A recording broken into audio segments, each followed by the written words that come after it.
नमस्कार दोस्तों, स्वागत है एक बार फिर से आपके अपने एजुकेशन चैनल एजुट्यूब गुरुदेव पर।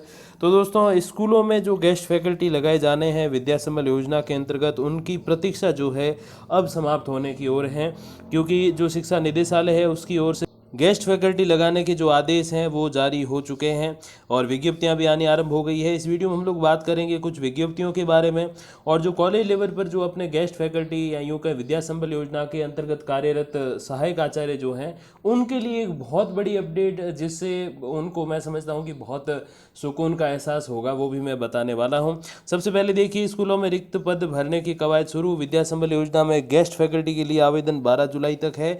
सेवानिवृत्त शिक्षक लगाए जा सकेंगे गेस्ट फैकल्टी में। ये इन्होंने थोड़ा सा गलत कर दिया।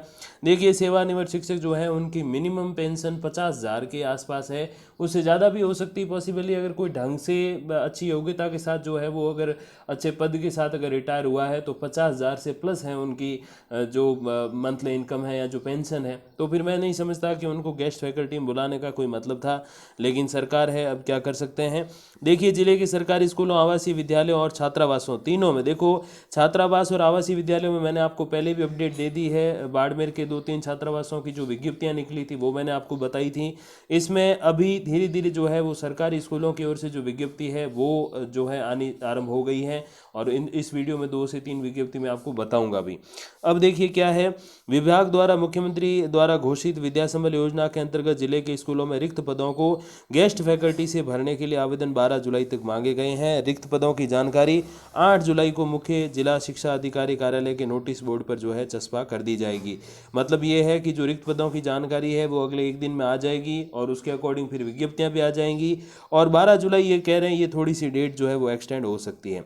अब देखिए, सीडीओ द्वारा जारी विज्ञप्ति में बताया गया कि आवेदक को उसी स्कूल में अपना आवेदन प्रस्तुत करना है जिसमें वो गेस्ट फैकल्टी में लगना चाहते हैं। ये नियुक्तियां 17 तक पद भरने तक, जो भी पहले हो तक के लिए की जाएंगी। मतलब 17 मीन्स मार्च 31, या फिर पद भरने तक, मतलब कोई परमानेंट शिक्षक आएगा, जो कि मैं समझता हूँ फरवरी मार्च से पहले पॉसिबल है ही नहीं, क्योंकि जो भर्तियां हैं वो रीट का भी, प्रीलिम्स कहो आप या पात्रता परीक्षा कहो, वो जुलाई में है।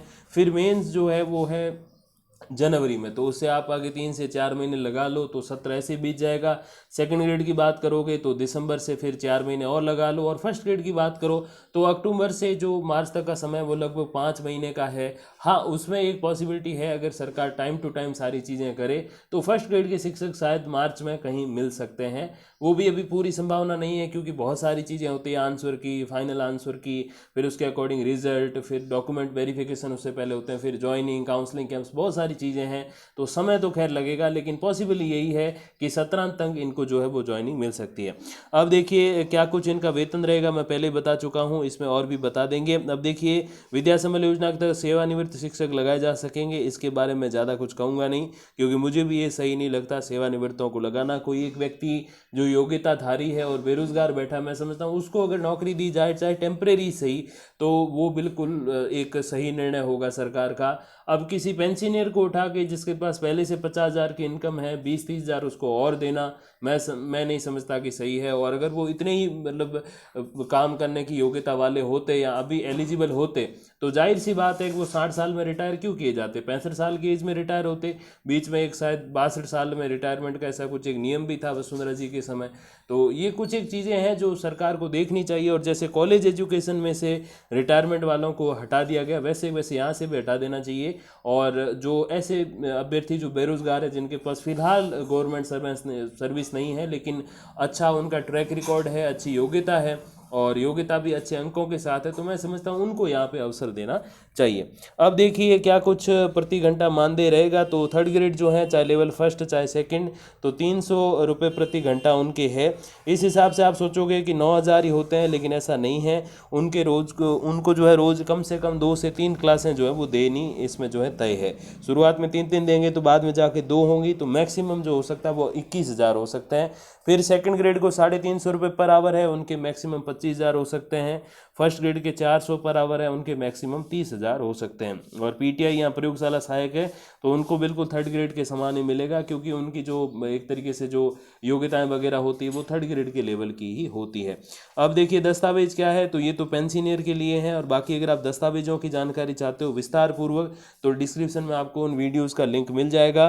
कैसे आवेदन पत्र जो है आपको भरना है और उसमें क्या क्या फोटोकॉपीज़ वगैरह जेरोक्स वगैरह लगानी है और क्या कुछ उसमें आपको इन्फॉर्मेशन देनी होगी ताकि अच्छे से आपका फॉर्म जमा हो, रिजेक्ट नहीं हो, वो सारी चीज़ें आपको डॉक्यूमेंट वगैरह की सारी पूरी फुल डिटेल्स जो है वो उस डिस्क्रिप्शन में वीडियोस में मिल जाएंगी, तो वो आप ज़रूर देख लीजिएगा। ये तो खैर रिटायरमेंट जो है हो चुका है जिनका, उनके लिए ये अपडेट है। अब देखिए इसके अलावा मैं आपको जो कॉलेज एजुकेशन में अपने विद्या संबल वाले जो साथी हैं उनके लिए एक बहुत बड़ी अपडेट जो है वो भी बताने वाला हूं। उससे पहले एक छोटी सी अपडेट देख लीजिए कि रिक्त पद जिन पर की जा सकती है पाली संभाग में नियुक्ति, तो पाली संभाग ऐसे ओरिजिनली तो नहीं है, लेकिन आप सेकंड ग्रेड लेवल में देखोगे तो उसमें शिक्षा संभाग के रूप में टोटल 9 है। 7 तो अपने ओरिजिनल वाले है ही, 7वां भरतपुर, 8वां चूरू, 9वां पाली। तो उसमें देखिए तो कितने सारे पद जो है वो खाली है। लेवल 1 और 2 के 551, 1 से 8वीं तक के स्कूलों में जो रिक्त पद हैं वो 1025 हैं। संस्था प्रधान और व्याख्याताओं लेक्चरर के जो है वो 1908 पद खाली है।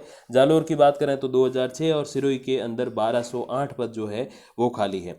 और ये सारी जो जानकारियां हैं वो ऑफिशियल हैं और इसी के ऊपर जो है वो गेस्ट फैकल्टी की नियुक्ति आने वाले समय में होने वाली है। फिलहाल तो 12 तारीख दी है, रिटायरमेंट वालों का जो है अपडेट आया है, लेकिन मैं विज्ञप्तियां जो बताऊंगा उसमें आप देख लीजिएगा। उसके अंतर्गत आपको जो है उस स्कूल में जाके फॉर्म लेना होगा, भर के जमा कराना होगा सारे डॉक्यूमेंट्स की जेरोक्स के साथ में। तो ये ध्यान रखिएगा, आप किसी वेबसाइट से डाउनलोड करो ऐसा पॉसिबल या नहीं होगा, क्योंकि स्कूल लेवल है। कॉलेज लेवल होता तो उस कॉलेज के ऑफिशियल वेबसाइट पे जो है ये अपडेट आपको मिल जाती है। अभी स्कूल इतना एडवांस नहीं हुआ। अभी देखिए ये पहली विज्ञप्ति प्रधानाचार्य राजकीय मॉडल पब्लिक रेजिडेंशियल स्कूल सुरपुर, ये अपने डूंगरपुर की बात है। तो देखिए इसमें अनुपालना में स्थानीय विद्यालय में शिक्षण व्यवस्था सुचारू रूप से चलाने के लिए राजस्थान सरकार द्वारा विद्या संबल योजना के अंतर्गत गेस्ट फैकल्टी के रूप में अध्यापन कार्य योग्यताधारी निजी अभ्यर्थी, देखो स्पष्ट लिखा हुआ है निजी अभ्यर्थी भी इसमें फॉर्म भर सकते हैं। सेवानिवृत्त भरते हैं तो मुझे तो खैर बहुत बुरा लग रहा है। वैसे मेरे पिताजी भी जो है आर्मी से रिटायर हैं, बॉर्डर होमगार्ड से रिटायर हैं, बट वो उस रिटायरमेंट के बाद कहीं जाके किसी बेरोजगार का रास्ता रोकें तो ये भी शायद मुझे अच्छा नहीं लगेगा। लेकिन वो टीचिंग वाले में कभी रहे नहीं, लेकिन अगर रहते और ऐसा करते तो शायद मैं उनको भी मना करता कि ऐसा मत कीजिए, आप किसी बेरोजगार को मत रोकिए। तो सेवानिवृत्त जो है उनसे कोई ऐसी रंजिश नहीं है, लेकिन हाँ उनके पास इनकम का सोर्स है और काफ़ी अच्छे पैसे मिलते हैं रिटायरमेंट पे, 50,000 पर मंथ ऑलमोस्ट उनको जो है पेंशन मिलती है। तो मैं नहीं समझता कि फिर से स्कूल में जाके किसी बेरोजगार को बाहर करके उनको लगाया जाए, ये अच्छी बात नहीं है।